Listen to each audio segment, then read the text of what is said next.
ਸਤਿ ਸ਼੍ਰੀ ਅਕਾਲ। ਤੁਸੀਂ ਜੁੜੇ ਹੋਏ ਹੋ ਪੰਜਾਬ ਰੇਡੀਓ USA ਦੇ ਨਾਲ ਤੇ ਮੈਂ ਹਾਂ ਪ੍ਰਵੀਨ ਸ਼ਰਮਾ ਲੈ ਕੇ ਹਾਜ਼ਰ ਹਾਂ ਪ੍ਰੋਗਰਾਮ ਖਬਰ ਤੇ ਨਜ਼ਰ। ਖਬਰ ਤੇ ਨਜ਼ਰ ਪ੍ਰੋਗਰਾਮ ਦੇ ਵਿੱਚ ਕੀ ਅਹਿਮ ਤੇ ਕੀ ਖਾਸ ਖਬਰਾਂ ਨੂੰ ਲੈ ਕੇ ਚਰਚਾ ਕਰਨ ਦੇ ਲਈ ਜੁੜ ਚੁੱਕੇ ਨੇ ਪੰਜਾਬ ਤੋਂ ਸੀਨੀਅਰ ਪੱਤਰਕਾਰ, ਲੇਖਕ ਤੇ ਸਰਗਰਮ ਸਮਾਜਿਕ ਕਾਰਕੁਨ ਦੀਪਕ ਸ਼ਰਮਾ ਚਨਾਰਥਲ ਜੀ। ਸ਼ਰਮਾ ਸਤਿ ਸ਼੍ਰੀ ਅਕਾਲ, ਸਵਾਗਤ ਹੈ ਜੀ ਪੰਜਾਬ ਰੇਡੀਓ USA ਤੇ ਜੀ। ਸਤਿ ਸ਼੍ਰੀ ਅਕਾਲ ਪ੍ਰਵੀਨ ਜੀ, ਸਾਰੇ ਦਰਸ਼ਕਾਂ ਨੂੰ ਸਰੋਤਿਆਂ ਨੂੰ ਪਿਆਰ ਭਰੀ ਸਤਿ ਸ਼੍ਰੀ ਅਕਾਲ। ਸਤਿ ਸ਼੍ਰੀ ਅਕਾਲ ਜੀ। ਪ੍ਰੋਗਰਾਮ ਦੇ ਵਿੱਚ ਅੱਗੇ ਵਧਣ ਤੋਂ ਪਹਿਲਾਂ ਧੰਨਵਾਦ ਕਰਦੇ ਚਲੇ ਸਪਾਂਸਰਸ ਦਾ ਜਿਹੜੇ ਜ਼ਰੀਆ ਬਣਦੇ ਨੇ ਇਹਨਾਂ ਪ੍ਰੋਗਰਾਮਾਂ ਨੂੰ ਤੁਹਾਡੇ ਤੱਕ ਪਹੁੰਚਾਉਣ ਦੇ ਲਈ। ਖਾਲਸਾ ਇੰਸ਼ੋਰੈਂਸ ਏਜੰਸੀ ਵਾਲੇ ਜਿਨ੍ਹਾਂ ਤੁਸੀਂ ਹਰ ਤਰੀਕੇ ਦੀ ਇੰਸ਼ੋਰੈਂਸ ਲੈ ਸਕਦੇ ਹੋ। ਇੰਸ਼ੋਰੈਂਸ ਬਾਰੇ ਪਤਾ ਕਰਨ ਦੇ ਲਈ ਇਹਨਾਂ ਦਾ ਨੰਬਰ ਹੈ 408-272-2500। ਇਹ 1992 ਤੋਂ ਲਗਾਤਾਰ ਇੰਸ਼ੋਰੈਂਸ ਬਿਜ਼ਨਸ ਦੇ ਵਿੱਚ ਸ਼ਾਨਦਾਰ ਸੇਵਾਵਾਂ ਦੇ ਰਹੇ ਨੇ ਤੇ ਅਮਰੀਕਾ ਭਰ ਦੇ ਵਿੱਚ ਇੰਸ਼ੋਰੈਂਸ ਕਰਦੇ ਨੇ। ਓਬਾਮਾ ਕੇਅਰ, ਮੈਡੀਕੇਅਰ ਜਾਂ ਫਿਰ ਕਵਰਡ ਕੈਲੀਫੋਰਨੀਆ ਬਾਬਤ ਪਾਲਿਸੀ ਕਰਵਾਉਣ ਦੇ ਲਈ, ਸਲਾਹ ਲੈਣ ਦੇ ਲਈ ਅੱਜ ਹੀ ਕਾਲ ਕਰੋ 408-272-2500 ਤੇ। ਟਰਕੀਨ ਇਮੀਗ੍ਰੇਸ਼ਨ ਲਾ ਫਰਮ ਵਾਲੇ ਜੇ ਟਰਕੀਆਣਾ, ਟੋਨੀ ਟਰਕੀਆਣਾ ਦੇ ਨਾਲ ਤੁਸੀਂ US ਇਮੀਗ੍ਰੇਸ਼ਨ ਬਾਬਤ ਕੋਈ ਵੀ ਸਲਾਹ ਕਰਨੀ ਹੈ ਤੇ ਇਹਨਾਂ ਦਾ ਨੰਬਰ ਹੈ 415-909-0503। ਗੁਰਦੀਪ ਸਿੰਘ ਵਿਰਦੀ ਗਲੋਬਿਸ, ਮਨਦੀਪ ਸਿੰਘ, ਸੰਦੀਪ ਕੌਰ ਸੈਨ ਹੋਜ਼ੇ, ਓਂਕਾਰ ਸਿੰਘ ਫਰੈਜ਼ਨੋ, ਗੁਰਨਾਮ ਸਿੰਘ ਐਂਟੀਲੀਓਪ, ਜਰਨੈਲ ਸਿੰਘ ਸਿਆਟਲ, ਮਨਦੀਪ ਢਿੱਲੋਂ ਯੂਨੀਵਰਸਿਟੀ ਤੇ ਲਾਲੀ ਸਿੰਘ ਗਰੇਵਾਲ ਫਰੀਮੌਂਟ ਤੋਂ। ਇਹਨਾਂ ਸਾਰੇ ਹੀ ਸਪਾਂਸਰਸ ਦਾ ਬਹੁਤ ਬਹੁਤ ਧੰਨਵਾਦ। ਤੇ ਜੇਕਰ ਤੁਸੀਂ ਵੀ ਪੰਜਾਬ ਰੇਡੀਓ USA ਦੇ ਇਹਨਾਂ ਪ੍ਰੋਗਰਾਮਾਂ ਨੂੰ ਸਪਾਂਸਰ ਕਰਨਾ ਚਾਹੁੰਦੇ ਹੋ ਤਾਂ ਸਟੂਡੀਓ ਦਾ ਨੰਬਰ ਹੈ 408-272-5200। ਅੱਜ ਦਾ ਇਹ ਖਬਰ ਤੇ ਨਜ਼ਰ ਪ੍ਰੋਗਰਾਮ ਸਾਲ 2025 ਦੀ 22 ਦਸੰਬਰ ਦਾ ਪ੍ਰੋਗਰਾਮ ਹੈ ਤੇ ਦਿਨ ਅੱਜ ਸੋਮਵਾਰ ਹੈ। ਖਬਰਾਂ ਦੀ ਸ਼ੁਰੂਆਤ ਕਰੀਏ ਪੰਜਾਬ ਦੇ ਨਾਲ ਜੁੜੀ ਇੱਕ ਅਹਿਮ ਖਬਰ ਤੋਂ। ਜਦੋਂ ਕਈ ਵਾਰੀ ਵੱਡੀਆਂ ਘਟਨਾਵਾਂ ਵਾਪਰ ਜਾਂਦੀਆਂ ਨੇ ਉਹ ਚੇਤਨ ਚ ਸਦੀਵੀ ਤੌਰ ਤੇ ਸ਼ਰਮਾ ਜੀ ਘਰ ਘਰ ਜਾਂਦੀਆਂ ਨੇ। ਪੰਜਾਬ ਦੇ ਵਿੱਚ ਵਾਪਰੀਆਂ ਅਨੇਕਾਂ ਘਟਨਾਵਾਂ ਲੋਕਾਂ ਦੇ ਮਨਾਂ ਦੇ ਵਿੱਚ ਯਾਦ ਆ, ਜਿਨ੍ਹਾਂ ਦੇ ਵਿੱਚੋਂ ਬਹਿਬਲ ਕਲਾਂ ਗੋਲੀ ਕਾਂਡ ਤੇ ਕੋਟਕਪੂਰਾ ਗੋਲੀ ਕਾਂਡ ਇਹ ਵਿਸਰੇ ਨਹੀਂ। ਕੋਟਕਪੂਰਾ ਲਾਠੀ ਚਾਰਜ ਵੀ ਕਹਿ ਸਕਦੇ ਹਾਂ ਆਪਾਂ। ਲੋਕਾਂ ਦੇ ਭੁਲਾਇਆ ਵੀ ਇਹ ਮਨਾਂ ਚ ਭੁੱਲ ਨਹੀਂ ਰਹੇ। ਅਮਰ ਸਿੰਘ ਚਾਹਲ ਜਦੋਂ ਉਹਨਾਂ ਦੀ ਖੁਦਕੁਸ਼ੀ ਦੀ ਗੱਲ ਆਉਂਦੀ ਹੈ ਜਾਂ ਕ੍ਰਿਟੀਕਲ ਕੰਡੀਸ਼ਨ ਦੀ ਗੱਲ ਆਉਂਦੀ ਹੈ ਤਾਂ ਇਹ ਦੋਨੇ ਘਟਨਾਵਾਂ ਚੇਤਿਆਂ ਦੇ ਵਿੱਚ ਮੁੜ ਤਾਜ਼ਾ ਹੋ ਜਾਂਦੀਆਂ ਜੀ। ਬਿਲਕੁਲ ਪ੍ਰਵੀਨ ਜੀ, ਅਮਰ ਸਿੰਘ ਚਾਹਲ IG ਰੈਂਕ ਦਾ ਅਧਿਕਾਰੀ ਰਿਹਾ ਹੈ ਜੀ ਤੇ ਬਹਿਬਲ ਕਲਾਂ ਬਰਗਾੜੀ ਵਾਲੇ ਮਾਮਲੇ ਸਮੇਂ DIG ਸੀਗਾ। ਤੇ ਉਹ ਅਮਰ ਸਿੰਘ ਚਾਹਲ ਜਿਹੜਾ ਇਸ ਸਾਰੇ ਮਾਮਲਿਆਂ ਦੇ ਵਿੱਚ ਮੁਲਜ਼ਮ ਵਜੋਂ ਸ਼ਾਮਲ ਹੈ, ਹਾਂਜੀ, ਉਸ ਦੀ ਕੱਲ ਖੁਦਕੁਸ਼ੀ ਦੀ ਕੋਸ਼ਿਸ਼ ਦੀ ਖਬਰ ਨਿਕਲਦੀ ਹੈ ਕਿ ਅਮਰ ਸਿੰਘ ਮਤਲਬ ਮੁੱਢਲੀ ਜਾਣਕਾਰੀ ਅਨੁਸਾਰ ਕਿਹਾ ਜਾ ਰਿਹਾ ਜੀ ਕਿ ਅਮਰ ਸਿੰਘ ਚਾਹਲ ਨੇ ਖੁਦ ਨੂੰ ਗੋਲੀ ਮਾਰੀ। ਅਜੇ ਜਾਂਚ ਤੁਰਨੀ ਹੈ, ਲੰਬੀ ਜਾਂਚ ਹੋਣੀ ਹੈ ਕਿਉਂਕਿ 18 ਪੰਨਿਆਂ ਦੀ ਇੱਕ ਚਿੱਠੀ ਹੈ ਜਿਹੜੀ ਪੰਜਾਬ DGP ਦੇ ਨਾਮ ਲਿਖੀ ਆ ਉਹਨਾਂ ਨੇ। ਉਸ ਚਿੱਠੀ ਨੂੰ ਖੁਦਕੁਸ਼ੀ ਨੋਟ ਵਜੋਂ ਦੇਖਿਆ ਜਾ ਰਿਹਾ ਕਿ ਇੱਕ ਤਰ੍ਹਾਂ ਦਾ ਖੁਦਕੁਸ਼ੀ ਨੋਟ ਇਹ ਤਾਂ ਨਹੀਂਗਾ। ਤੇ ਉਹਦੇ ਵਿੱਚ ਜਿਹੋ ਜਿਹਾ ਜ਼ਿਕਰ ਹੈ, ਜਿਹੋ ਜਿਹਾ ਸਾਰਾ ਕੁਛ ਹੈ, ਉਹ ਤੋਂ ਬਾਅਦ ਲੱਗਦਾ ਕਿ ਜਿਵੇਂ ਗੋਲੀ ਖੁਦ ਮਾਰੀ। ਤੇ ਪਟਿਆਲਾ ਦੇ SSP ਦੇ ਕਹਿਣ ਅਨੁਸਾਰ ਕਿ ਜੀ ਸਾਨੂੰ ਜਦੋਂ ਅਮਰ ਸਿੰਘ ਚਾਹਲ ਦੇ ਘਰੇ ਗੋਲੀ ਚੱਲਣ ਦੀ ਜਾਣਕਾਰੀ ਮਿਲਦੀ ਹੈ ਤਾਂ ਅਸੀਂ ਉੱਧਰ ਨੂੰ ਭੱਜਦੇ ਹਾਂ ਤੇ ਉੱਥੋਂ ਉਹਨੂੰ ਚੱਕ ਕੇ ਹਸਪਤਾਲ ਲੈ ਕੇ ਜਾਂਦੇ ਹਾਂ। ਹਾਲਤ ਨਾਜ਼ੁਕ ਬਣੀ ਹੈ, ਹਸਪਤਾਲ ਵੱਲੋਂ ਕੋਈ ਬੁਲੇਟਿਨ ਨਹੀਂ ਆਇਆ ਤੇ ਕਈ ਨੇੜਲਿਆਂ ਦਾ ਇਹ ਮੰਨਣਾ ਹੈ ਕਿ ਸਥਿਤੀ ਇੰਨੀ ਜ਼ਿਆਦਾ ਉਹ ਹੈ ਕਿ ਕਵਰ ਕਰਨਾ ਬਹੁਤ ਮੁਸ਼ਕਲ ਹੈ।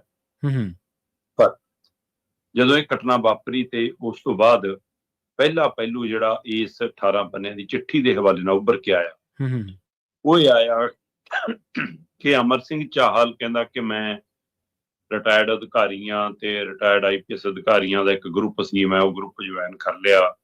ਉਸ ਦੇ ਵਿੱਚ ਇਨਵੈਸਟਮੈਂਟ ਨੂੰ ਲੈ ਕੇ ਕੁਝ ਜਾਣਕਾਰੀਆਂ ਮਿਲਦੀਆਂ ਸੀ, ਮੈਂ ਪੈਸਾ ਲਾਉਣਾ ਸ਼ੁਰੂ ਕਰਤਾ। 8 ਕਰੋੜ ਤੋਂ ਵੱਧ ਦਾ ਪੈਸਾ ਉਹਨੇ ਉਹ ਕਹਿੰਦਾ ਕਿ ਮੈਂ ਇਹ 'ਚ ਇਨਵੈਸਟ ਕਰ ਚੁੱਕਿਆ ਤੇ ਮੇਰੇ ਨਾਲ ਠੱਗੀ ਵੱਜ ਗਈ ਜੀ।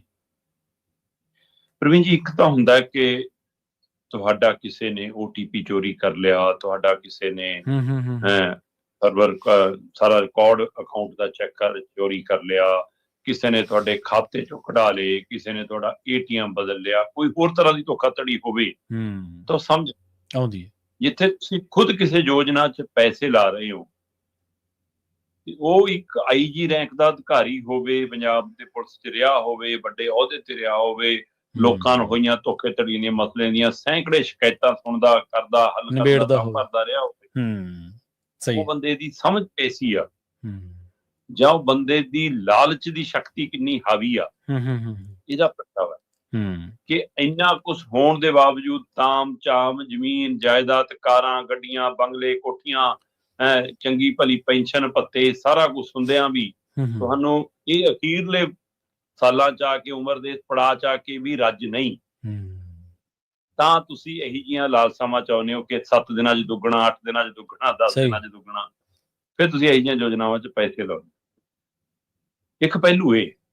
ਦੂਸਰਾ ਪਹਿਲੂ ਇਹਦਾ, ਕਿ ਅਮਰ ਸਿੰਘ ਚਾਹਲ ਜਿਸ ਕੁਰਸੀ ਤੇ ਰਿਹਾ, ਜਿਸ ਅਹੁਦੇ ਤੇ ਰਿਹਾ, ਉੱਥੇ ਉਹ ਆਪਣੇ ਆਪ ਨੂੰ ਜਮਰਾਜ ਵਾਂਗ ਪੇਸ਼ ਕਰਦਾ ਹੋਣਾ ਕਿ ਮੈਂ ਤੇਰੀ ਜ਼ਿੰਦਗੀ ਦਾ ਫੈਸਲਾ ਕਰੂੰ। ਸਹੀ, ਬਿਲਕੁਲ ਸਹੀ ਹੈ ਜੀ।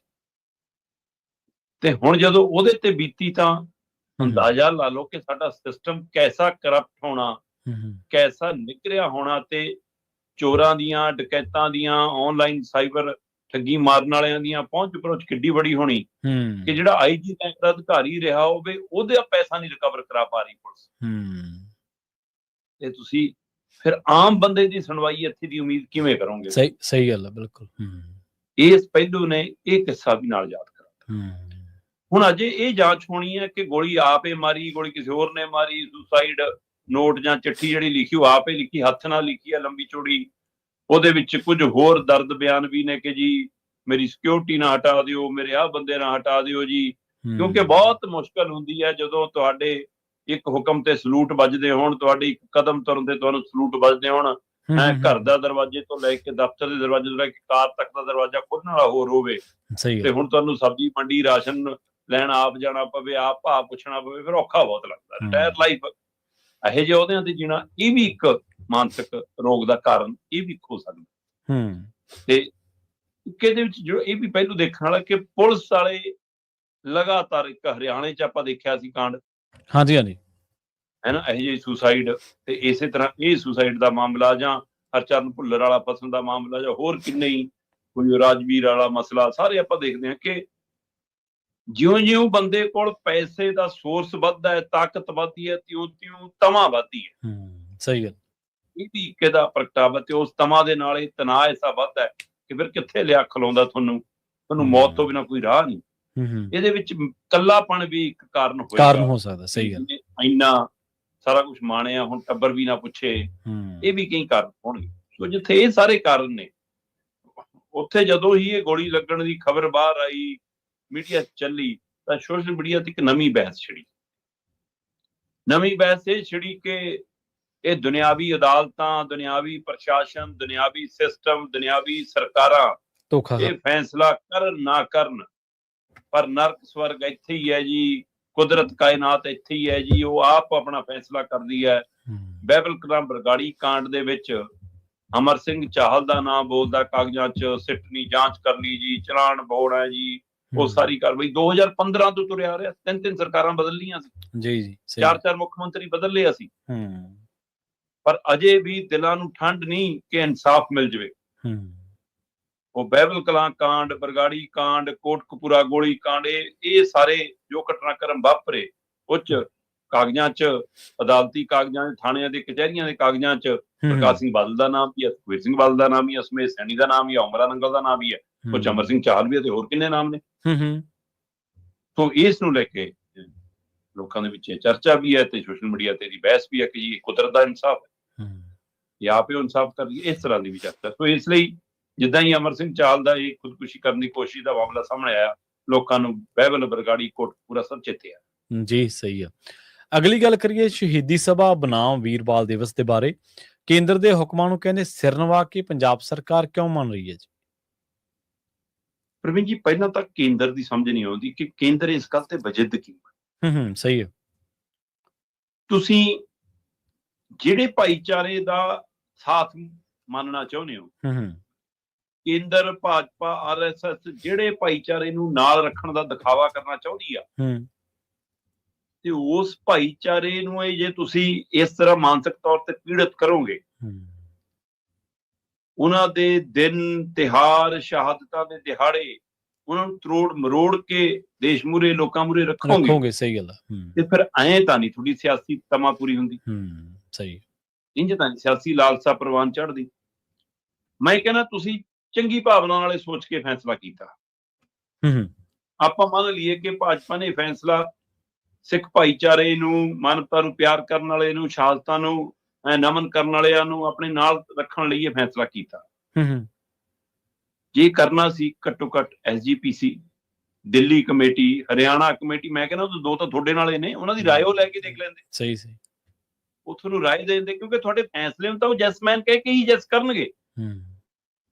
ਉਹ ਹੁਣ ਸਿੱਖ ਨਾ ਰਹਿ ਕੇ RSS ਦੇ ਵਰਕਰ ਨੇ, ਉਹ ਤਾਂ ਦਿੱਲੀ ਕਮੇਟੀ, ਹਰਿਆਣਾ ਕਮੇਟੀ ਤਾਂ। ਤੇ ਪਰ ਇੱਥੇ ਪੰਜਾਬ ਵਾਲੀ ਕਮੇਟੀ ਤੇ ਵੀ ਇਹ ਸਵਾਲ ਉੱਠਦਾ ਰਿਹਾ ਕਿ ਵੀ ਇਹ ਵੀ ਬਾਦਲਾਂ ਦੀ ਬਣ ਕੇ ਰਹੇਗੀ ਸਿਰ, ਇਹ ਵੀ ਸਿੱਖ ਕੌਮ ਦੀ ਨਹੀਂ ਰਹੀ। ਪਰ ਜੇ ਇਹਨਾਂ ਤਿੰਨਾਂ ਦੀ ਤੁਸੀਂ ਸਲਾਹ ਲੈਂਦੇ, ਸ਼ਾਇਦ ਸਲਾਹ ਜੇ ਤੁਹਾਨੂੰ ਸਹੀ ਦੱਸਦੇ, ਤੇ ਜਦੋਂ ਤੁਸੀਂ ਸਲਾਹ ਨਹੀਂ ਲੈਂਦੇ ਤੇ ਹੁਕਮ ਸੁਣਾਉਂਦੇ ਹੋ, ਜੇ ਤਾਂ ਤੁਹਾਡੇ ਨਾਲ ਨੇ ਤੇਰਾ, ਫਿਰ ਤਾਂ ਉਹ ਜੈਸਮੈਨ ਨੇ। ਤਿੰਨ ਖੇਤੀ ਕਾਨੂੰਨ ਜਦ ਤੱਕ ਬਾਦਲ ਨਾਲ ਸੀ ਤਦ ਤੱਕ ਚੰਗੇ ਸੀ, ਸਹੀ। ਜਦੋਂ ਅੱਡ ਹੋ ਗਏ ਫਿਰ ਉਹ ਕਾਨੂੰਨ ਮਾੜੇ ਹੋ ਗਏ। ਸੋ ਇਸ ਲਈ ਜੇ ਸਲਾਹ ਲੈਂਦੇ ਤਾਂ ਇਹ ਦੱਸ ਦਿੰਦੇ ਕਿ ਭਾਈ ਸਾਡੀ ਮਰਿਆਦਾ ਦੇ ਵਿੱਚ ਇਹ ਵੀਰ ਬਾਲ ਦਿਵਸ ਨਹੀਂ ਹੋ ਸਕਦਾ, ਇਹ ਸ਼ਹੀਦੀ ਦਿਹਾੜਾ ਹੀ ਹੋ ਸਕਦਾ ਹੈ, ਇਹ ਸਾਹਿਬਜ਼ਾਦਿਆਂ ਦੀ ਸ਼ਹਾਦਤ ਦਾ ਦਿਨ, ਇਹ ਸਭਾ ਦਾ ਦਿਨ ਹੀ ਹੋ ਸਕਦਾ। ਚਲੋ ਤੁਸੀਂ ਆਪਣੇ ਆਪ ਫੈਸਲਾ ਲੈ ਲਿਆ, ਕਿਉਂਕਿ ਤੁਹਾਡੀ ਆਦਤ ਹੈ ਕਿ ਸਾਨੂੰ ਸਭ ਪਤਾ ਹੈ। ਸਹੀ ਹੈ। ਜੇ ਤੁਸੀਂ ਫੈਸਲਾ ਲੈ ਲਿਆ, ਸਿੱਖ ਸੰਗਤ ਨੂੰ, ਸਿੱਖ ਕੌਮ ਨੂੰ, ਸਿੱਖ ਜਥੇਬੰਦੀਆਂ ਨੂੰ, ਸਿੱਖ ਵਿਦਵਾਨਾਂ ਨੂੰ, ਸਮਾਜਿਕ ਨੁਮਾਇੰਦਿਆਂ ਨੂੰ ਇਹ ਪ੍ਰਵਾਨ ਨਹੀਂ, ਤਾਂ ਹੁਣ ਉਹਨਾਂ ਦੀ ਰਾਏ ਲੈ ਕੇ, ਹੁਣ ਸਲਾਹ ਕਰਕੇ, ਹੁਣ ਮਸ਼ਵਰਾ ਕਰਕੇ ਇਸ ਨੂੰ ਬਦਲ ਲਓ, ਬਦਲ ਸਕਦੇ ਹਾਂ। ਸਹੀ ਗੱਲ ਹੈ। ਪਰ ਫੇਰ ਤੁਹਾਡਾ ਹੰਕਾਰ ਅੱਗੇ ਆ ਜਾਂਦਾ ਕਿ ਨਾ, ਉਹ ਤਿੰਨ ਖੇਤੀ ਕਾਨੂੰਨਾਂ 'ਚ ਪਤਾ ਨਹੀਂ ਕਿਵੇਂ ਝੁਕਾ ਗਏ ਕਿ ਅਜੇ ਕਿਹੜਾ ਹਟੇ ਨੇ, ਮਾਲ ਰਿਕਾਰਡ ਵੀ ਦਿੱਲੀ ਨੂੰ ਲੈ ਜਾਓ, ਇਹਨਾਂ ਬੀਜ ਦਾ ਕੰਟਰੋਲ ਵੀ ਆਪਣੇ ਕੋਲ ਲੈ ਜਾਓ, ਸਾਰਾ ਕੁਝ ਵੀ ਤਾਂ ਇੱਕ ਨੂੰ ਜਾ ਰਿਹਾ ਨਾ। ਤਾਂ ਉਹੀ ਖੇਤੀ ਕਾਨੂੰਨ, ਮੰਡੀ ਖਤਮ ਕਰ ਦੋ, ਪੇਂਡੂ ਵਿਕਾਸ ਫੰਡ ਖਤਮ ਹੋ ਜਾਊਗਾ, ਸੋ ਸਾਰਾ ਕੁਝ ਜਾ ਤਾਂ ਉਧਰ ਨੂੰ ਹੀ ਰਿਹਾ। ਪਰ ਪਿਛਾਂ ਹਟਣ ਦੇ ਵਿੱਚ ਜਿਹੜੀ ਇਹ ਹਉਮੈ ਅੜ ਜਾਂਦੀ ਹੈ ਕਿ ਨਾ ਮੈਂ ਨਹੀਂ ਪਿਛੜ ਸਕਦਾ ਸੀ, ਜਿਹੜਾ ਫੈਸਲਾ ਲੈ ਲਿਆ ਉਸ ਨੇ ਟਕਰਾ ਤੇ ਲਿਆ ਕੇ ਖੜਾ ਕਰਤਾ। ਚਲੋ ਟਕਰਾਇਆ ਤੇ ਜਥੇਦਾਰ ਸਾਹਿਬ ਨੇ ਸਿੱਖ ਮੈਂਬਰ ਪਾਰਲੀਮੈਂਟਾਂ ਨੂੰ ਵੀ ਕਹਿਤਾ, ਉਹਦੇ ਤੇ ਵੀ ਚਰਚਾ ਤੁਰੀ ਕਿ ਵੀ ਇਹਨਾਂ ਨੂੰ ਕਹਿਣਾ ਸੀ, ਨਹੀਂ ਕਹਿਣਾ ਸੀ। SGPC ਵੀ ਇਹਦਾ ਵਿਰੋਧ ਜਤਾਉਂਦੀ ਆ, ਹੋਰ ਸਿੱਖ ਸੰਸਥਾਵਾਂ ਵੀ ਵਿਰੋਧ ਕਰਦੀਆਂ ਨੇ। ਹੁਣ ਹੋਇਆ ਕੀ ਕਿ ਕੇਂਦਰ ਨੇ ਚੁੱਪ ਕਰਕੇ ਵੀਰ ਬਾਲ ਦਿਵਸ ਦੇਸ਼ ਭਰ ਚ ਮਨਾਉਣ ਦੇ ਨਾਲ ਨਾਲ ਪੰਜਾਬ ਸਰਕਾਰ ਨੂੰ ਵੀ ਹਦਾਇਤ ਕਰਤੀ ਕਿ ਸਕੂਲਾਂ ਚ ਮਨਾਓ। ਠੀਕ ਹੈ। ਹੁਣ ਇੱਕ ਪਾਸੇ ਤਾਂ ਆਮ ਆਦਮੀ ਪਾਰਟੀ ਦੇ ਮੈਂਬਰ ਪਾਰਲੀਮੈਂਟ ਵੀ ਜਥੇਦਾਰ ਸਾਹਿਬ ਦੇ ਕਹੇ ਤੇ ਵੀਰ ਬਾਲ ਦਿਵਸ ਦਾ ਵਿਰੋਧ ਕਰਦੇ ਨੇ ਕਿ ਜੀ ਇਹ, ਜਿਵੇਂ ਆਪਾਂ ਗੱਲ ਕਰ ਰਹੇ ਸੀ ਕਿ ਸਾਡੇ ਲਈ ਤਾਂ ਉਹ ਬਾਬੇ ਨੇ, ਬਾਬਾ ਅਜੀਤ ਸਿੰਘ, ਬਾਬਾ ਜੁਝਾਰ ਸਿੰਘ, ਬਾਬਾ ਜੋਰਾਵਰ ਸਿੰਘ, ਬਾਬਾ ਫਤਿਹ ਸਿੰਘ, ਸਾਡੇ ਲਈ ਤਾਂ ਉਹ ਸਾਹਿਬਜ਼ਾਦੇ ਬਾਬਿਆਂ ਦੇ ਰੂਪ ਚ ਨੇ, ਕਿ ਸਾਡੇ ਲਈ ਤਾਂ ਉਹ ਗਿਆਨ ਦਾ ਰਾਹ ਤੇਰਾ ਨੇ, ਸਾਡੇ ਲਈ ਤਾਂ ਉਦਾਹਰਨ ਪੇਸ਼ ਕਰਕੇ ਗਏ ਨੇ। ਤੇ ਤੁਸੀਂ ਜਿਹੜਾ ਬਾਲ ਸ਼ਬਦ ਹੈ ਉਹ ਸਮਝ ਆਉਂਦਾ ਸਾਰਿਆਂ ਨੂੰ ਕਿ ਕਿਹੜੀ ਕੈਟਾਗਰੀ ਚ ਲੈ ਕੇ ਜਾਣਾ ਚਾਹੁੰਦੇ ਹੋ। ਇੱਕੋ ਰੰਗ ਚ ਜਿਹੜਾ ਰੰਗਣ ਦਾ ਫਾਰਮੂਲਾ ਤੁਹਾਡਾ ਉਸ ਤਰੀਕੇ ਕਰਦਾ। ਸੋ ਇਸ ਨੂੰ ਲੈ ਕੇ ਪੰਜਾਬ ਸਰਕਾਰ ਦਾ ਜੇ ਮੈਂਬਰ ਪਾਰਲੀਮੈਂਟ ਸੰਸਦ ਚ ਵਿਰੋਧ ਕਰਦਾ, ਬਾਕੀ ਮੈਂਬਰ ਪਾਰਲੀਮੈਂਟ ਵਿਰੋਧ ਕਰਦੇ ਨੇ, ਫਿਰ ਸਰਕਾਰ ਇਹਨੂੰ ਮੰਨ ਕਿਉਂ ਰਹੀ ਹੈ ਜਨਾਬ? ਸਹੀ। ਉਹਨਾਂ ਨੇ ਚਿੱਠੀ ਭੇਜੀ ਕਿ ਪੰਜਾਬ ਦੇ ਸਾਰੇ ਸਕੂਲਾਂ ਚ ਵੀਰ ਬਾਲ ਦਿਵਸ ਵਜੋਂ ਹੀ ਇਹ ਦਿਨ ਮਨਾਏ ਜਾਣ। ਤੇ ਉਹ ਚਿੱਠੀ ਜ਼ਿਲ੍ਹਾ ਪੱਧਰ ਤੇ ਚੱਲ ਗਈ ਜੀ, ਸਕੂਲ ਦੇ ਅਧਿਕਾਰੀਆਂ ਨੂੰ ਤੇ ਉੱਥੋਂ ਪ੍ਰਿੰਸੀਪਲਾਂ ਤੱਕ ਚੱਲ ਗਈ, ਤੇ ਹੁਣ ਸਕੂਲਾਂ ਚ ਮਨਾਏ ਜਾਣਗੇ। ਕੀ ਟਕਰਾਅ ਤਾਂ ਨਹੀਂ ਨਵਾਂ ਪੈਦਾ ਹੋ ਜਾਊਗਾ? ਜੇ ਧੱਕੇ ਨਾਲ ਹੀ ਮਨਾਈ ਜਾਣ। ਮੈਂ ਕਹਿੰਦਾ ਜੇ ਕੇਂਦਰ ਧੱਕਾ ਕਰਨਾ ਚਾਹੁੰਦੀ ਹੈ, ਸੂਬਾ ਸਰਕਾਰ ਕਿਉਂ ਨਹੀਂ ਵਿਰੋਧ ਕਰ ਪਾਉਂਦੀ? ਸਹੀ ਹੈ। ਸੂਬਾ ਸਰਕਾਰ ਦੀਆਂ ਲੱਤਾਂ 'ਚ ਜਾਨ ਕਿਉਂ ਨਹੀਂ ਜੀ? ਉਹ ਕਿਉਂ ਨਹੀਂ ਕਹਿੰਦੀ ਕਿ ਜੀ ਹਾਂ ਇਹ ਸਾਡੇ ਲਈ ਸਹੀ ਨਿਗਾਹ, ਇਹ ਸਾਡੇ ਸੱਭਿਆਚਾਰ ਅਨੁਸਾਰ, ਸਾਡੀ ਰੋਹ ਰੀਤਾਂ ਅਨੁਸਾਰ, ਸਾਡੀ ਰਵਾਇਤ ਅਨੁਸਾਰ ਇਹ ਨਹੀਂ ਹੋ ਸਕਦਾ, ਜਾਇਜ਼ ਨਹੀਂ ਗਾ। ਸਹੀ ਗੱਲ। ਤੁਸੀਂ ਕਿਉਂ ਨਹੀਂ ਕਹਿ ਪਾਉਂਦੇ? ਇਹਦਾ ਕਾਰਨ ਕੀ? ਬਿਲਕੁਲ ਜੀ, ਇਹ ਤਾਂ ਨਮਿਆ ਕੇ ਹੁਕਮ ਮੰਨਦੇ ਨੇ, ਜੈਸਮੈਨ ਬਣ ਗਏ ਨੇ ਪੂਰੀ। ਤੇ ਇਹ ਕੇਜਰੀਵਾਲ ਦੇ ਵੀ ਸਕੇ, ਇਹ ਮਤਲਬ ਕਿ ਨਰਿੰਦਰ ਮੋਦੀ, ਅਮਿਤ ਸ਼ਾਹ ਦੇ ਵੀ ਸਕੇ। ਤੇ ਕੇਜਰੀਵਾਲ ਜੀ ਵੀ ਕਹਿੰਦੇ ਸੀ ਮੇਰੇ ਪਾਪਾ ਜੀ ਵੀ ਸੰਘਦੇ ਰਹੇ ਨੇ ਸਰਗਰਮ RSS ਦੇ, ਤੇ ਫਿਰ ਇਹ ਇੱਕੋ ਕੜੀ ਤਾਂ ਨਹੀਂ? ਇਹ ਸਵਾਲ ਹੈਗਾ। ਹਾਂਜੀ ਬਿਲਕੁਲ। ਜਦੋਂ ਤੁਸੀਂ ਕਿਸੇ ਮਾਮਲੇ ਤੇ ਰਿਐਕਟ ਹੀ ਨਹੀਂ ਕਰਨਾ, ਜਦੋਂ ਤੁਸੀਂ ਆਪਣੀ ਗੱਲ ਹੀ ਨਹੀਂ ਰੱਖਣੀ, ਉਹਨੂੰ ਕਾਊਂਟਰ ਹੀ ਨਹੀਂ ਕਰਨਾ, ਆਪਣੇ ਲੋਕਾਂ ਦੀ ਗੱਲ ਨਹੀਂ ਰੱਖਣੀ, ਫਿਰ ਤਾਂ ਤੁਹਾਨੂੰ ਇਹੀ ਮੰਨਿਆ ਜਾਊਗਾ ਨਾ, ਮੰਨ ਕੇ ਚੱਲ ਰਹੇ ਹੋ, ਰਲ ਕੇ ਚੱਲ ਰਹੇ ਹੋ।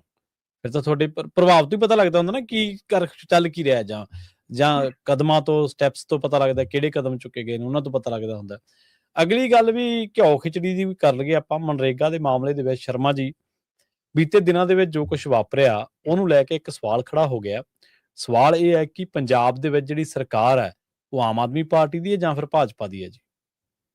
ਬਿਲਕੁਲ, ਇਹ ਸਵਾਲ ਬਿਲਕੁਲ ਵਾਜਬ ਹੈ ਜੀ ਕਿ ਪੰਜਾਬ 'ਚ ਸਰਕਾਰ ਕਿਹਦੀ ਹੈ। ਸੈਂਟਰ ਨੇ ਅੱਧਾ ਏਰੀਆ ਪੰਜਾਬ ਦਾ ਕੰਟਰੋਲ ਕਰ ਲਿਆ, ਅਸੀਂ ਕੁਝ ਨਹੀਂ ਕਰ ਪਾਏ। ਨਹੀਂ, ਬਿਲਕੁਲ। ਉਹਨਾਂ ਨੇ ਡੈਮਾਂ ਤੇ ਕੰਟਰੋਲ ਕਰ ਲਿਆ, ਅਸੀਂ ਕੁਝ ਨਹੀਂ ਕਰ ਪਾਏ। ਉਹਨਾਂ ਨੇ ਡੈਮਾਂ ਦੀ ਸੁਰੱਖਿਆ ਕੰਟਰੋਲ ਕਰ ਲਈ, ਅਸੀਂ ਕੁਝ ਨਹੀਂ ਕਰ ਪਾਏ ਨਾ। ਉਹਨਾਂ ਨੇ ਸਾਡੀ GST ਰੋਕ ਲਈ, ਪਿੰਡੂ ਵਿਕਾਸ ਫੰਡ ਰੋਕ ਲਿਆ, ਅਸੀਂ ਕੁਝ ਨਹੀਂ ਕਰ ਪਾਏ। ਕੁਝ ਨਹੀਂ ਕਰ ਸਕੇ, ਸਹੀ ਗੱਲ। ਜਨਾਬ ਤੁਸੀਂ ਧਰਨੇ ਲਾਉਣ ਵਾਲੀ ਪਾਰਟੀ ਸੀ।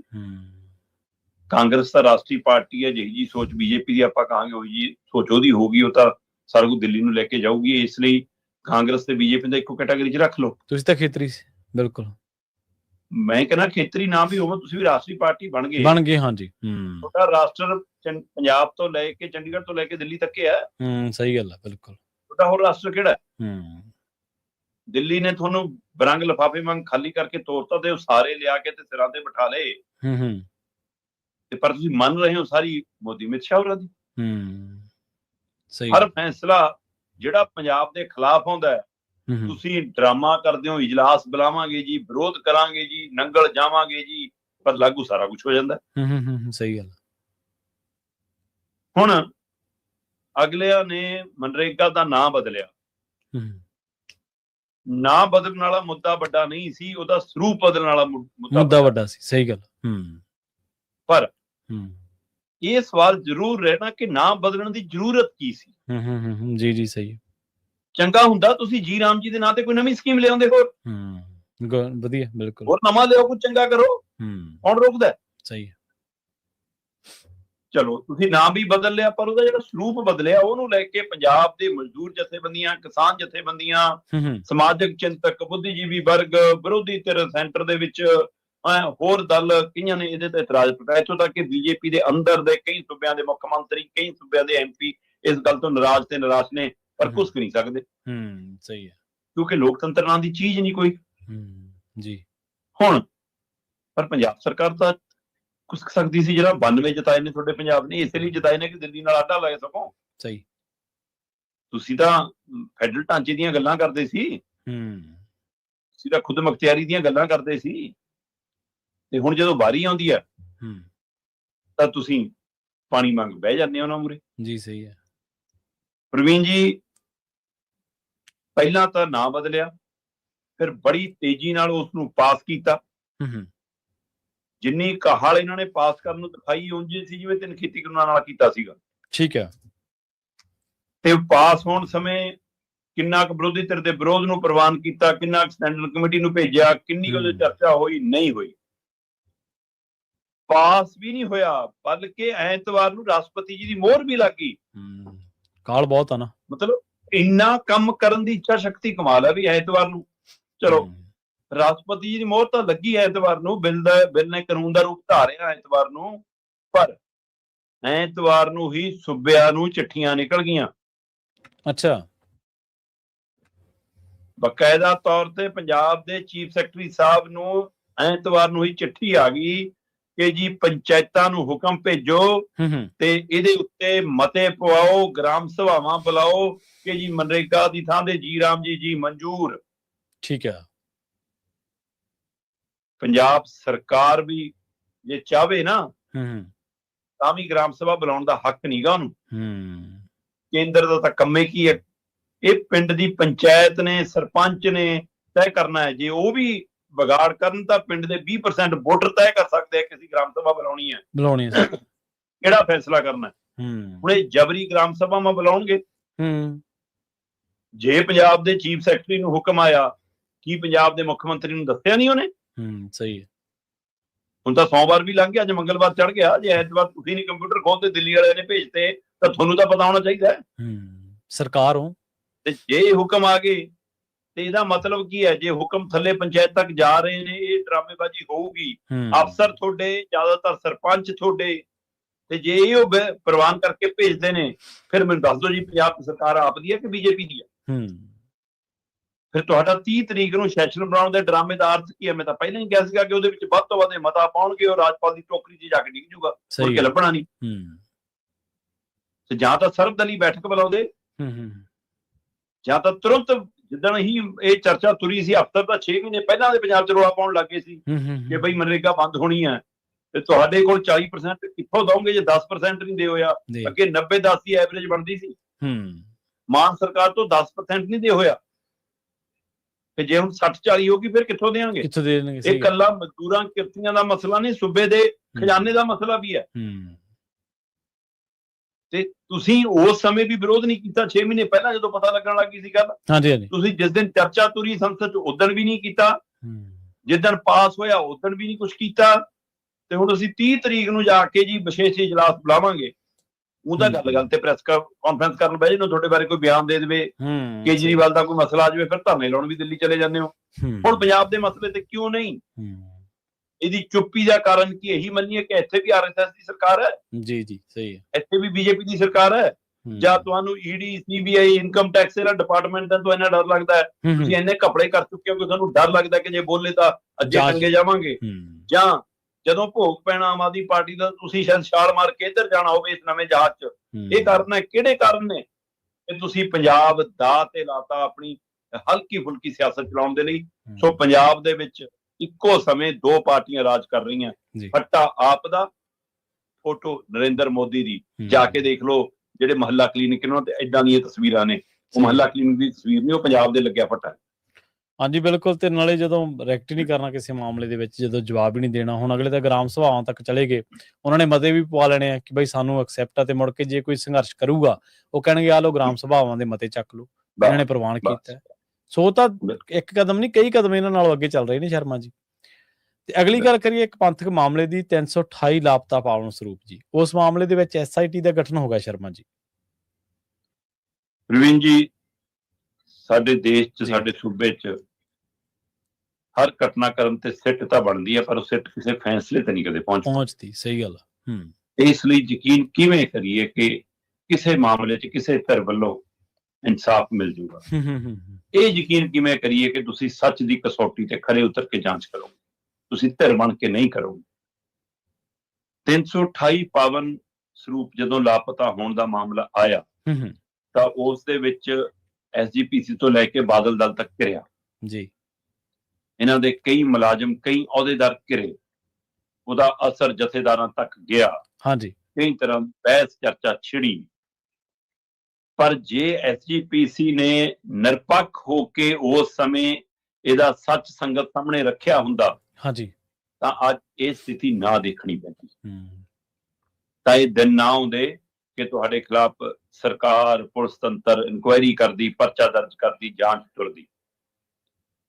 ਹੁਣ ਜਦੋਂ ਤੁਸੀਂ ਸੱਚ ਸਾਹਮਣੇ ਨਹੀਂ ਲਿਆ ਪਾਏ ਤੇ ਸਰਕਾਰ ਨੂੰ ਇਹਦੇ ਤੇ ਤੁਸੀਂ ਕਹਿੰਦੇ ਹੋ ਰਾਜਨੀਤੀ ਕਰਦੀ ਹੈ, ਰਾਜਨੀਤੀ ਕਰਨ ਦਾ ਮੌਕਾ ਕਿਹਨੇ ਦਿੱਤਾ, ਇਹ ਸੋਚਣ ਦੀ ਲੋੜ। ਹੁਣ ਉਹ ਇੱਕ ਹੋਰ ਧਿਰ ਨੂੰ, ਜਿਵੇਂ RSS ਇੱਕ ਹੋਰ RSS ਬਣਾ ਕੇ ਘੁੰਮਦੀ ਆ, ਰਾਸ਼ਟਰੀ ਸਿੱਖ ਸੰਗਤ, ਹੈ ਨਾ, ਉਵੇਂ ਇੱਥੇ ਜਿਹੜੀਆਂ ਸਿੱਖ ਜਮਾਤ ਦੀਆਂ ਸੰਸਥਾਵਾਂ SGPC ਨਾਲ ਤਾਲਮੇਲ ਨਹੀਂ ਰੱਖਦੀਆਂ, ਹਾਂਜੀ, ਹੈ ਨਾ, ਉਹ ਵੱਖਰੀ ਵਿਚਾਰਧਾਰਾ ਨਾਲ ਚੱਲਦੀਆਂ ਨੇ, ਉਹਨਾਂ ਨੂੰ ਕੈਸ਼ ਕਰਨ ਨੂੰ ਫਿਰਦੀ ਆ ਸੱਤਾਧਾਰੀ ਧਿਰ। ਸਹੀ। ਉਹ ਕਹਿੰਦੀ ਇਹਨਾਂ ਦੇ ਰਾਹੀਂ ਅਸੀਂ ਸਿੱਖੀ 'ਚ ਸਾਡਾ ਪੈਰ ਧਰਾ ਹੋ ਜੂ। ਤੋ ਇਸ ਲਈ ਜੀ ਉਹ ਫਿਰ ਮੰਤਰੀ ਸਾਹਿਬ ਵੀ ਗਏ, ਸਪੀਕਰ ਸਾਹਿਬ ਵੀ ਗਏ, ਹੋਰ MLA ਵੀ ਗਏ, ਤੇ ਜੀ ਕਹਿੰਦੇ ਲਓ ਜੀ 328 ਪਾਵਨ ਲਾਪਤਾ ਸਰੂਪਾਂ ਦੇ ਮਾਮਲੇ 'ਚ ਅਸੀਂ FIR ਕਰ। ਉਹ FIR ਤੋਂ ਬਾਅਦ ਹੁਣ ਸਿੱਟ ਬਣਾਤੀ ਜੀ, ਸਿੱਟ ਇਨਕੁਆਇਰੀ ਕਰੂਗੀ ਗੁਰਪ੍ਰੀਤ ਭੁੱਲਰ ਦੀ ਅਗਵਾਈ 'ਚ, ਜਿਹੜੇ ਅੰਮ੍ਰਿਤਸਰ ਦੇ ਪੁਲਿਸ ਕਮਿਸ਼ਨਰ ਨੇ, ਉਹਨਾਂ ਦੀ ਅਗਵਾਈ 'ਚ ਸਿੱਟ ਨੇ ਕੰਮ ਕਰਨਾ। ਚੰਗੇ ਭਲੇ ਅਧਿਕਾਰੀ ਚੇਅਰਮੈਨ ਦੇ ਤੇ ਉਹਨਾਂ ਨੂੰ ਲੋੜ ਪਈ ਹੋਰ ਵਧਾ ਲਾਂਗੇ ਤਾਂ ਕਿ ਜੀ ਇਨਸਾਫ ਮਿਲੇ। ਬਿਲਕੁਲ ਜੀ, ਕੌਮ ਚਾਹੁੰਦੀ ਆ, ਸੰਗਤ ਚਾਹੁੰਦੀ ਆ ਕਿ ਸਾਨੂੰ ਸੱਚ ਪਤਾ ਲੱਗੇ ਕਿ ਇਹਦੇ ਪਿੱਛੇ ਖੇਡ ਕੀ ਆ, ਕਿਉਂਕਿ SGPC ਤਾਂ ਇਸੇ ਗੱਲ ਤੇ ਵਜਿੱਦਾ ਕਿ ਜੀ ਕੋਈ ਸਰੂਪ ਲਾਪਤਾ ਨਹੀਂ ਹੋਇਆ। ਸਹੀ। ਉਹ ਤਾਂ ਕਹਿੰਦੇ ਜੀ ਇਹ ਕਾਗਜ਼ਾਂ ਦੀ ਪੜਤ ਦੀ ਗੜਬੜ ਆ, ਤਾਂ ਕਾਗਜ਼ੀ ਪੱਤਰੀ ਦਰੁਸਤ ਕਰਨ ਦੀ ਲੋੜ ਸੀ ਜੀ। ਇਹ ਤਾਂ ਜੀ ਪਰਚਾ ਕਰਕੇ, FIR ਕਰਕੇ, ਸਿੱਟ ਬਣਾ ਕੇ ਇਹ ਸਿੱਖੀ ਦੇ ਕੰਮ 'ਚ, ਪੰਥ ਕੰਮ 'ਚ, SGPC ਦੇ ਕੰਮਾਂ 'ਚ ਇਹ ਦਖਲ ਅੰਦਾਜ਼ੀ, ਉਹ ਤਾਂ ਇਹ ਕਹਿ ਰਹੀ ਹੈ। ਕੁਝ ਧਿਰਾਂ ਇਹ ਗੱਲ ਮੰਨ ਵੀ ਰਹੀਆਂ ਕਿ ਸਰਕਾਰ ਬੇਲੋੜਾ ਦਖਲ ਦੇ ਰਹੀ ਆ, ਸਹੀ ਹੈ, ਪਰ ਕੁਝ ਧਿਰਾਂ ਕਹਿ ਰਹੀਆਂ ਕਿ ਨਹੀਂ, ਇਹ ਸੱਚ ਸਾਹਮਣੇ ਆਉਣਾ ਚਾਹੀਦਾ ਹੈ। ਸਰਕਾਰ ਬਣ ਕੇ ਜਾਂਚ ਕਰੇ, ਪੁਲਿਸ ਬਣ ਕੇ ਜਾਂਚ ਕਰੇ, ਨਾ ਕਿ ਬਦਲਾਖੋਰੀ, ਬਾਦਲ ਦਲ ਨੂੰ ਨਿਸ਼ਾਨੇ ਤੇ ਲੈਣ ਦੇ ਚੱਕਰ 'ਚ SGPC ਦੇ ਅਧਿਕਾਰੀਆਂ ਨੂੰ ਜਾਂ ਕਿਸੇ ਨੂੰ ਟੰਗੇ। ਤੇ ਕੁਝ ਧਿਰਾਂ ਜਿਹੜੇ ਕੱਟੜ ਭਗਤ ਨੇ ਉਹ ਕਹਿੰਦੇ ਵੀ ਕਮਾਲ ਕਰਤੀ, ਵੀ ਅੱਛਾ ਸਿੱਖੇ ਹੁਣ ਤਾਂ ਭਗਵੰਤ ਮਾਨ ਬਣ ਗਿਆ।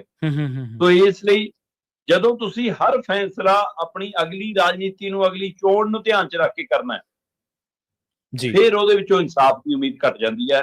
ਪਰ ਸੰਗਤ ਹਰ ਕਦਮ ਤੇ ਉਮੀਦ ਕਰਦੀ ਹੈ ਕਿ ਸਾਨੂੰ ਸੱਚ ਜਾਣੀਏ, ਸੱਚ ਪਤਾ ਲੱਗੇ, ਸੱਚਾ ਪੱਖ ਆਵੇ, ਇਨਸਾਫ ਆਵੇ, ਜਿਹੜਾ ਸਾਲਾਂ ਬੱਧੀ ਨਹੀਂ ਆਉਂਦਾ। 84 ਤੋਂ ਲੈ ਕੇ ਆ 2015 ਵਾਲੇ ਬਾਈਬਲ ਕਲੱਬ ਬਰਗਾੜੀ ਕਾਂਡ ਤੋਂ ਹੁੰਦਿਆਂ ਹੋਇਆਂ ਆਹ ਘਟਨਾਕ੍ਰਮ ਤੋਂ ਲੈ ਕੇ ਤਾਜ਼ੀਆਂ ਸਥਿਤੀਆਂ ਤੱਕ ਅਸੀਂ ਆ ਖੜੇ ਆ। ਲੋਕਾਂ ਨੂੰ ਸੱਚ ਕਿਹੜੀ ਰਾਜਨੀਤਿਕ ਜਮਾਤ ਦੱਸਦੀ ਹੈ, ਮੈਨੂੰ ਇਹ ਦੱਸ। ਸਹੀ ਗੱਲ ਹੈ ਜੀ, ਬਿਲਕੁਲ। ਰਾਜਨੀਤਿਕ ਜਮਾਤਾਂ ਦਾ ਸੱਚ ਦਬਾ ਕੇ ਰੱਖਦੀਆਂ ਨੇ ਜਾਂ ਸੱਚ ਨੂੰ ਓਹਲਾ ਕਰਕੇ ਰੱਖਦੀਆਂ ਨੇ। ਤੇ ਜਾਂਦਿਆਂ ਦੀ ਗੱਲ ਕਰੀਏ ਸ਼ਰਮਾ ਜੀ ਫਾਸਟੈਗ ਦੀ। ਫਾਸਟੈਗ ਜਦੋਂ ਇਹ ਚਲਾਇਆ ਗਿਆ ਸੀ ਟੋਲ ਪਲਾਜ਼ੇ ਦੇ ਉੱਤੇ, ਤੇ ਜੇ ਤੁਹਾਡੇ ਕੋਲੇ ਨਹੀਂ ਤਾਂ ਤੁਹਾਨੂੰ ਡਬਲ ਵੀ ਕਈ ਵਾਰੀ ਦੇਣਾ ਪੈ ਜਾਂਦਾ ਸੀਗਾ ਟੋਲ। ਹੁਣ ਕਹਿੰਦੇ ਟੋਲ ਪਲਾਜ਼ੇ ਤੇ ਨਹੀਂ ਬਲਕਿ ਹਰ ਥਾਂ ਚੱਲੂਗਾ ਜੀ ਫਾਸਟੈਗ। ਬਿਲਕੁਲ ਜੀ, ਜ਼ਿੰਦਗੀ ਇੰਨੀ ਫਾਸਟ ਹੋ ਗਈ ਆ ਕਿ ਉਸ ਤੇਜ਼ੀ ਦੇ ਵਿੱਚ ਫਿਰ ਟੈਗ ਤਾਂ ਚਾਹੀਦੇ ਹੀ ਨੇ ਤੁਹਾਨੂੰ ਨਾ, ਉਹ ਫਾਸਟੈਗ ਦੇ ਰੂਪ ਜੀ।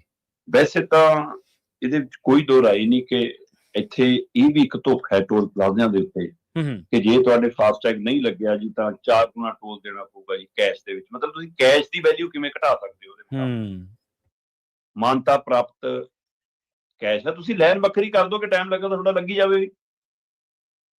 ਤੁਸੀਂ ਲੋਕਾਂ ਨੂੰ ਇਸ ਗੱਲ ਲਈ ਕਿਵੇਂ ਮਜਬੂਰ ਕਰ ਸਕਦੇ ਹੋ ਕਿ ਤੁਸੀਂ ਜੁਰਮਾਨਾ ਲਾਉਣ ਵਾਲੇ ਜੱਜ ਕਿਵੇਂ ਹੋ ਗਏ? ਤੁਸੀਂ ਉਹਦਾ ਗੁਨਾਹ ਕੀ ਹੈ? ਸਹੀ। ਸੋ ਇਸ ਲਈ ਉੱਥੇ ਵਿਵਾਦ ਰਿਹਾ, ਪਰ ਕਿਸੇ ਸਮੇਂ ਇਹ ਵੀ ਗੱਲ ਤੁਰੀ ਸੀ ਕਿ ਵੀ ਹੁਣ ਫਾਸਟੈਗ ਖਤਮ ਹੋ ਜਾਣੇ ਕਿਉਂਕਿ ਟੋਲ ਪਲਾਜ਼ੇ ਹੀ ਖਤਮ ਹੋ ਜਾਣੇ। ਗਡਕਰੀ ਹੋਰੀ ਕਹਿ ਰਹੇ ਸੀ ਕਿ ਟੋਲ ਖਤਮ ਕਰ ਰਹੇ ਹਾਂ ਅਸੀਂ, ਜਿੱਦਾਂ ਹੀ ਗੱਡੀ ਤੁਹਾਡੀ ਘਰੋਂ ਨਿਕਲੀ ਸਟੇਟ ਹਾਈਵੇ ਤੇ ਚੜੀ, ਉੱਥੋਂ ਹੀ ਉਹ ਤੁਹਾਡੇ ਜਿਹੜਾ ਤੁਹਾਡਾ ਗੱਡੀ ਦਾ ਨੰਬਰ ਹੈ GPS ਸਿਸਟਮ ਨਾਲ ਜੁੜਿਆ ਹੋਊਗਾ, ਤੁਹਾਡੇ ਖਾਤੇ ਨਾਲ ਜੁੜਿਆ ਹੋਊਗਾ, ਉੱਥੋਂ ਹੀ ਤੁਹਾਡਾ ਮੀਟਰ ਘੁੰਮਣਾ ਸ਼ੁਰੂ ਹੋ ਜਾਣਾ। ਸ਼ਾਮ ਨੂੰ ਲੈ ਕੇ ਜਦੋਂ ਘਰੋਂ ਖੜਾਈ ਤੇ ਜਿੰਨਾ ਕਿਲੋਮੀਟਰ ਚੱਲੀ, ਸਟੇਟ ਹਾਈਵੇ ਕਿੰਨਾ, ਮਤਲਬ ਦੂਸਰਾ ਰਾਸ਼ਟਰੀ ਹਾਈਵੇ ਕਿੰਨਾ, ਉਹਨੇ ਹਿਸਾਬ ਨਾਲ ਪੈਸੇ ਕੱਟ ਲਿਆ ਕਰਨੇ। ਉਸ ਸਮੇਂ ਚਰਚਾ ਵੀ ਤੁਰੀ ਸੀ ਕਿ ਜਸੂਸੀ ਹੈ ਹਰ ਕਦਮ ਤੇ ਤੁਹਾਡੀ। ਪਰ ਇਹਦਾ ਮਤਲਬ ਅਜੇ ਟੋਲ ਨਹੀਂ ਚੱਕੇ ਜਾ ਰਹੇ ਕਿਉਂਕਿ ਫਾਸਟੈਗ ਗਡਕਰੀ ਜੀ ਕਹਿੰਦੇ ਹੁਣ ਇਕੱਲੇ ਟੋਲ ਪਲਾਜ਼ੇ ਤੇ ਨਹੀਂ, ਠੀਕ ਹੈ, ਰੋਡ ਤੇ ਜਾਂਦੀਆਂ ਹਰ ਸਹੂਲਤਾਂ ਲਈ ਚੱਲੇਗਾ। ਮਤਲਬ ਜਿਵੇਂ ਆਪਣੇ ਐਕਸਪ੍ਰੈਸ ਵੇ ਬਣੇ ਹੁੰਦੇ ਨੇ, ਉਹਨਾਂ ਦੇ ਹਰ 20-25 ਕਿਲੋਮੀਟਰ ਤੇ ਜਾ ਕੇ ਇੱਕ ਫੂਡ ਕੋਰਟ ਬਣ ਜਾਂਦਾ ਹੈ ਕਿ ਉੱਥੇ ਖਾਣ ਪੀਣ ਨੂੰ ਇਹਨਾਂ ਦੂਸਰੀਆਂ ਜਨਤਕ ਸਹੂਲਤਾਂ ਵਰਤਣ ਲਈ ਪੰਪ ਹੈ, ਕੋਈ ਮਕੈਨਿਕ ਹੈ, ਕੁਛ ਹੈ, ਸਾਰਾ ਕੁਛ ਹੈ। ਹੁਣ ਉਹ ਕਹਿੰਦੇ ਵੀ ਤੁਸੀਂ ਇਹਦੇ ਨਾਲ ਟੋਲ ਤਾਂ ਕਟਾ ਹੀ ਸਕਦੇ ਹੋ, ਤੁਸੀਂ ਇਸੇ ਫਾਸਟੈਗ ਦੇ ਰਾਹੀਂ ਤੇਲ ਵੀ ਪਵਾ ਸਕਦੇ ਹੋ। ਜੇ ਤੁਹਾਡੀ ਈ ਵਾਲੀ ਗੱਡੀ ਹੈ ਤਾਂ ਚਾਰਜ ਵੀ ਕਰ ਸਕਦੇ ਹੋ, ਬਿਜਲੀ ਵਾਲੀ ਗੱਡੀ ਹੈ ਨਾ, ਗੈਸ ਵੀ ਭਰਾ ਸਕਦੇ ਜੋ ਗੈਸ ਵਾਲੀ ਹੈ। ਤੁਹਾਨੂੰ ਮਕੈਨਿਕ ਦੀ ਲੋੜ ਪੈ ਗਈ, ਤੁਸੀਂ ਇਹਦੀ ਮਕੈਨਿਕ ਸਰਵਿਸ, ਕੋਈ ਰਿਪੇਅਰ ਉਹ ਵੀ ਕਰਾ ਸਕਦੇ। ਰਸਤੇ 'ਚ ਫੂਡ ਕੋਰਟ ਆਉਂਦੇ ਨੇ ਜੀ ਅੱਜ ਕੱਲ, ਮਤਲਬ ਹੁੰਦਾ ਨਾ ਗੱਡੀ 'ਚ ਬੈਠੋ ਤੇ ਲੈ ਲਓ ਸਮਾਨ ਜੀ, ਹੈ ਨਾ, ਬਾਹਰਲਾ ਕਲਚਰ ਉਰੇ ਕਾਫੀ ਆ ਗਿਆ। ਇਸ ਲਈ ਕਿ ਤੁਸੀਂ ਪੈਸੇ ਲੱਭੋ ਕੁਛ ਨਾ ਕੁਛ, ਤੁਹਾਡਾ ਫਾਸਟੈਗ ਲੱਗਿਆ ਹੋਊਗਾ, ਉਹ ਕਟ ਜਾ ਕਰੂਗਾ। ਪਾਰਕਿੰਗ 'ਚ ਫਾਸਟੈਗ ਚੰਡੀਗੜ੍ਹ ਦੇ ਕੁਝ ਮਾਲ 'ਚ ਤਾਂ ਚੱਲਦਾ ਵੀ ਹੈ ਪਹਿਲਾਂ ਹੀ। ਅੱਛਾ, ਇਸ ਲਈ ਮਤਲਬ ਕਿ ਪਾਰਕਿੰਗ ਵੀ ਤੁਹਾਡੀ ਫਾਸਟੈਗ ਨਾਲ। ਸੋ ਸਾਰੀਆਂ ਚੀਜ਼ਾਂ ਫਾਸਟੈਗ ਨਾਲ ਜਦੋਂ ਜੁੜ ਜਾਣਗੀਆਂ ਤੇ ਲੋਕਾਂ ਦੇ ਕੰਮ 'ਚ ਤੇਜ਼ੀ ਆ ਜੂਗੀ, ਤੁਹਾਨੂੰ ਰੁਕਣ ਦੀ ਲੋੜ ਨਹੀਂ। ਠੀਕ ਹੈ। ਸੋ ਇੱਕ ਪਾਸੇ ਤਾਂ ਦੇਖਣ ਨੂੰ ਇਹ ਲੱਗਦੀ ਹੈ ਕਿ ਲੋਕਾਂ ਦੀ ਸਹੂਲਤ ਹੈ। ਦੂਸਰਾ ਇਹਦਾ ਇਹ ਪੋਜ਼ਿਟਿਵ ਪੁਆਇੰਟ ਦੱਸਿਆ ਜਾ ਰਿਹਾ ਕਿ ਜੀ ਤੁਸੀਂ ਜਦੋਂ ATM ਕਾਰਡ ਰਾਹੀਂ ਪੇਮੈਂਟ ਕਰਦੇ ਹੋ, ਕੈਸ਼ ਰਾਹੀਂ ਪੇਮੈਂਟ ਕਰਦੇ ਹੋ, ਫਿਰ ਤੁਹਾਨੂੰ ਟਾਈਮ ਵੱਧ ਲੱਗਦਾ ਹੈ ਜਾਂ ATM ਦੇ ਵਿੱਚ ਤੁਹਾਡਾ ਧੋਖਾਧੜੀ ਹੋਣ ਦਾ ਖਤਰਾ ਰਹਿੰਦਾ, ਖਾਤਾ ਹੁੰਦਾ ਡਾਇਰੈਕਟ। ਫਾਸਟੈਗ ਤੁਹਾਡਾ ਉਸ ਵੈਲਿਟ ਮੰਗ ਹੈ ਜਿਹਦੇ 'ਚ ਤੁਸੀਂ ਕੁਝ ਪੈਸੇ ਪਾ ਕੇ ਰੱਖਣੇ ਆ, ਹੈ ਨਾ, ਇਸ ਲਈ ਜਦੋਂ ਪਾਉਣੇ ਤੁਸੀਂ ਆਪੇ ਪਾ ਲੈਣੇ, ਇਸ ਲਈ ਤੁਹਾਡੇ ਨਾਲ ਧੋਖਾਧੜੀ ਦਾ ਵੀ ਚਾਂਸ ਘੱਟ ਹੁੰਦਾ। ਪਰ ਇਹ ਹਰ ਸਿੱਕੇ ਦੇ ਦੋ ਪਹਿਲੂ ਹੁੰਦੇ ਆ। ਦੂਸਰਾ ਪਹਿਲੂ ਇਹਦਾ ਇਹ ਵੀ ਹੈਗਾ ਜੀ ਕਿ ਜਦੋਂ ਟੋਲ ਤੇ ਅਸੀਂ ਨਕਦ ਦੇ ਕੇ ਲੰਘਦੇ ਸੀ ਤਾਂ ਮੈਨੂੰ ਪਤਾ ਲੱਗਦਾ ਸੀ ਕਿ ਅੱਜ ਮੇਰਾ ਟੋਲ 15 ਰੁਪਏ ਲੱਗਿਆ, ਅੱਜ 30 ਰੁਪਏ ਲੱਗਿਆ, ਅੱਜ 60 ਰੁਪਏ ਲੱਗਿਆ, ਅੱਜ 120 ਰੁਪਏ ਲੱਗਿਆ। ਹੁਣ ਜਦੋਂ ਫਾਸਟੈਗ ਰਾਹੀਂ ਕੱਟਦਾ ਤੇ ਉਹ ਗੇਟ ਜਾਂ ਖੁੱਲਦਾ ਤਾਂ ਬੰਦੇ ਨੂੰ ਤਾਂ ਇਹ ਲੱਗਦਾ ਜਿਵੇਂ ਮੈਨੂੰ ਵੈਲਕਮ ਕਿਹਾ ਕਿ ਮੇਰੀ ਬੜੀ ਚੜਾਈ ਆ, ਮੇਰੀ ਗੱਡੀ ਰੁਕਦੀ, ਗੇਟ ਖੁੱਲ ਗਿਆ ਦੇ। ਸਹੀ ਹੈ। ਤੇ ਉਹ ਪੈਸੇ ਕਿੰਨੇ ਕੱਟਦੇ ਅਸੀਂ ਕਦੇ ਧਿਆਨ ਹੀ ਨਹੀਂ ਦਿੰਦੇ। ਸਹੀ ਗੱਲ। ਤੇ ਜੇ ਅੱਜ ਸਾਡੇ ਧਿਆਨ 'ਚ ਇਹ ਖਤਮ ਹੋ ਗਿਆ ਕਿ ਫਾਸਟੈਗ ਤੇ ਮੇਰੇ ਕਿੰਨੇ ਲੱਗ ਰਹੇ ਨੇ, ਫਿਰ ਕੱਲ ਨੂੰ ਤੇਲ ਕਿੰਨਾ ਮਹਿੰਗਾ ਹੋ ਰਿਹਾ, ਫੂਡ ਕਿੰਨਾ ਮਹਿੰਗਾ ਹੋ ਰਿਹਾ, ਰਿਪੇਅਰ ਕਿੰਨੀ ਮਹਿੰਗੀ ਹੋ ਗਈ, ਪਾਰਕਿੰਗ ਕਿੰਨੀ ਮਹਿੰਗੀ ਹੋ ਗਈ, ਸਾਡੇ ਜ਼ਿਹਨ 'ਚ ਨਹੀਂ ਹੋਣਾ। ਨਹੀਂ ਰਹਿਣਾ। ਸਹੀ ਹੈ। ਔਰ ਇਹ ਸਟੱਡੀ ਕਹਿੰਦੀ ਹੈ ਕਿ ਨਗਦ ਦੇਣ ਤੋਂ ਬਾਅਦ ਤੁਹਾਨੂੰ ਅਹਿਸਾਸ ਹੁੰਦਾ ਹੈ ਕਿ ਤੁਸੀਂ ਅੱਜ ਕਿੰਨਾ ਖਰਚਾ ਕਰਕੇ ਆਏ ਹੋ। ATM ਰਾਹੀਂ ਦੇਣ ਦੇ ਵੀ ਤੁਹਾਨੂੰ 50% ਅਹਿਸਾਸ ਹੁੰਦਾ ਕਿ ਮੇਰਾ ਇੰਨਾ ਖਰਚਾ ਲੱਗਿਆ ਜਦੋਂ OTP ਭਰਦੇ ਹੋ, ਤੁਸੀਂ ਪਿੰਨ ਕੋਡ ਭਰਦੇ ਹੋ। ਤੇ ਜਦੋਂ ਤੁਹਾਡਾ ਡਾਇਰੈਕਟ ਕੱਟਦਾ ਹੈ, ਚਾਹੇ ਉਹ ਗੂਗਲ ਪੇ ਰਾਹੀਂ ਹੋਵੇ, ਚਾਹੇ ਫਾਸਟੈਗ ਵਰਗਾ ਰਾਹੀਂ ਹੋਵੇ, ਸਕੈਨਰ ਰਾਹੀਂ ਸਕੈਨ ਕਰਕੇ ਜਾਂਦਾ, ਤੁਹਾਨੂੰ ਅਹਿਸਾਸ ਹੀ ਨਹੀਂ ਹੁੰਦਾ ਕਿ ਕਿੰਨੇ ਪੈਸੇ ਲੱਗੇ ਦਾ। ਸੋ ਜਿਹੜਾ ਇਹ ਹੈ, ਇਹ ਫਿਰ ਨਵੀਂ ਧੋਖਾਧੜੀ ਵੀ ਹੋ ਸਕਦੀ ਹੈ। ਅਜੇ ਤੱਕ ਲੈ ਟੋਲ ਤੇ ਜੇਬ ਕੱਟਦੀ ਸੀ, ਇਹ ਨਾ ਹੋਵੇ ਕਿ ਫਿਰ ਹੱਥਾਂ ਤੁਹਾਡੀ ਜੇਬ ਕੱਟੀ ਜਾਵੇ, ਤੁਹਾਨੂੰ ਪਤਾ ਹੀ ਨਾ ਲੱਗੇ। ਇਹ ਵੀ ਨਹੀਂ, ਬਿਲਕੁਲ ਜੀ। ਜੇਬਾਂ ਦੇਖੋ, ਇੱਕ ਤਾਂ ਹੁੰਦਾ ਨਾ ਸਿਸਟਮ ਬਈ ਉਹ ਤਾਂ ਇੰਨਾ ਐਕੂਰੇਟ ਆ ਤੇ ਇੰਨੀ ਉਹਦੀ ਪ੍ਰੋਫੀਸ਼ੀਐਂਸੀ ਆ ਵੀ ਉੱਥੇ ਕੋਈ ਗਲਤ ਹੋ ਹੀ ਨਹੀਂ ਸਕਦਾ। ਇੱਕ ਆਪਾਂ ਦੇਖਦੇ ਹਾਂ ਵੀ ਡਿਜੀਟਲ ਇੰਡੀਆ ਦੇ ਨਾਂ ਹੇਠ ਚੱਲੀਆਂ ਸਕੀਮਾਂ ਬਹੁਤ, ਪਰ ਮੁੱਦੇ ਮੂੰਹ ਕਿਉਂ ਡਿੱਗੀਆਂ? ਕਿਉਂਕਿ ਉਹਨਾਂ 'ਚ ਐਕੂਰੇਸੀ ਹੈ ਨਹੀਂ, ਟਰਾਂਸਪੇਰੈਂਸੀ ਹੈ ਨਹੀਂ ਸੀ, ਪਾਰਦਰਸ਼ਤਾ ਜਦੋਂ ਹੈ ਨਹੀਂ, ਜਾਂ ਘੁਟਾਲਿਆਂ ਤੋਂ, ਸਕੈਮ ਤੋਂ ਬਚਾਅ ਹੈ ਨਹੀਂ, ਤਾਂ ਫਿਰ ਕਿੰਨਾ ਕੁ ਚਿਰ? ਤੇ ਇਹ ਵੀ ਗੱਲ ਸਹੀ ਹੈ ਸ਼ਰਮਾ ਜੀ ਤੁਹਾਡੀ, ਵੀ ਸਾਈਕੀ ਦੇ ਵਿੱਚੋਂ ਤੁਹਾਡੇ ਚੋਂ ਡਿਜਿਟ ਕੱਢਣੇ ਉਹਨਾਂ ਨੇ, ਵੀ ਇੰਨੇ 1000 ਰੁਪਇਆ ਲੱਗ ਗਿਆ, ਤੁਹਾਨੂੰ ਨੋਟ ਨਾ ਹੋਵੇ, ਤੁਹਾਨੂੰ ਬਾਅਦ ਚ ਪਤਾ ਲੱਗਿਆ ਅੱਛਾ ਮੈਂ 1000 ਲਾ ਬੈਠਾ, ਮੈਂ 1200 ਲਾ ਬੈਠਾ, ਮੈਂ 600 ਲਾ ਬੈਠਾ। ਪਹਿਲਾਂ ਆਪਾਂ ਜਦੋਂ ਗਿਣ ਕੇ ਦੇਣਾ ਤਾਂ ਆਪਾਂ ਭਾਅ ਵੀ ਚੜਾਉਂਦੇ ਹੁੰਦੇ ਸੀ, ਤੁਹਾਨੂੰ ਯਾਦ ਹੋਣਾ। ਹੁਣ ਉਹ ਵੀ ਬਾਰਗੇਨਿੰਗ ਵੀ ਇਹਨਾਂ ਨੇ ਚੱਕ ਦੇਣੀ ਹੈ ਹੌਲੀ ਹੌਲੀ। ਖੈਰ ਸ਼ਰਮਾ ਜੀ, ਇਹਨਾਂ ਖਾਸ ਖਬਰਾਂ ਤੇ ਖਾਸ ਜਾਣਕਾਰੀਆਂ ਦੇ ਲਈ ਤੁਹਾਡਾ ਬਹੁਤ ਬਹੁਤ ਧੰਨਵਾਦ ਜੀ। ਸਤਿ ਸ਼੍ਰੀ ਅਕਾਲ। ਸਤਿ ਸ਼੍ਰੀ ਅਕਾਲ ਜੀ। ਪ੍ਰੋਗਰਾਮ ਖਬਰ ਤੇ ਨਜ਼ਰ ਨੂੰ ਆਪਾਂ ਇੱਥੇ ਸਮਾਪਤ ਕਰਾਂਗੇ। ਤੁਹਾਡਾ ਸਾਰਿਆਂ ਦਾ ਬਹੁਤ ਧੰਨਵਾਦ। ਸਤਿ ਸ਼੍ਰੀ ਅਕਾਲ। ਜੁੜੇ ਰਹੋ ਇਸੇ ਤਰ੍ਹਾਂ ਪੰਜਾਬੀ ਰੇਡੀਓ USA ਦੇ